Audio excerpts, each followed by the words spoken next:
اللہ تعالیٰ توبہ سے اتنا خوش ہوتا ہے، مقصد تو یہی ہے نا کہ اللہ راضی ہو، اللہ خوش ہو، تو اللہ پھر کس سے خوش ہوتا ہے؟ سیدنا انس بن مالک رضی اللہ تعالیٰ حدیث کے راوی ہے، صحیح بخاری وغیرہ میں حدیث ہے کہ اللہ تعالیٰ توبہ کرنے والے سے اتنا خوش ہوتا ہے، اتنا خوش ہوتا ہے کہ جتنا خوش وہ بندہ ہوتا ہے جس کی جنگل میں سواری گم ہو، اکیلا ہے جنگل میں جا رہا ہے، سواری کو وہاں روکا آرام کرنے کے لیے، لیکن سواری جو تھی وہ دوڑ گئی۔ جب سواری گم ہوئی تو اس نے دیکھا، ادھر ادھر دیکھا، ڈھونڈا تلاش کیا، نہ ملی تو وہ ایک درخت کے نیچے بیٹھ گئے اور اپنی زندگی سے مایوس ہو گئے کہ جنگل کے اس حصے میں ہوں میں جہاں نہ کوئی کھانا ہے، نہ کوئی پینا ہے، نہ کوئی انسان ہے، نہ کوئی مدد کرنے والا ہے، سوائے سواری کے اب میں زندہ نہیں بچ سکتا۔ سواری ہو، سوار ہو کے یہاں سے جا سکتا ہوں، اس کے علاوہ میرے زندہ بچنے کا کوئی ذریعہ نہیں ہے۔ بالکل مایوس ہو کے بیٹھ جائے، تھک ہار کے بیٹھ کے اس کو نیند آ جائے، جب آنکھ کھولے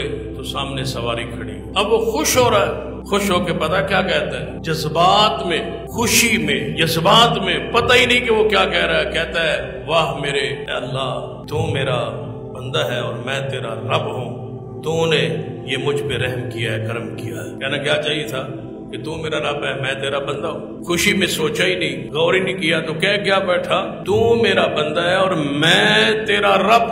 خوشی میں یہ جملہ زبان سے نکل گیا۔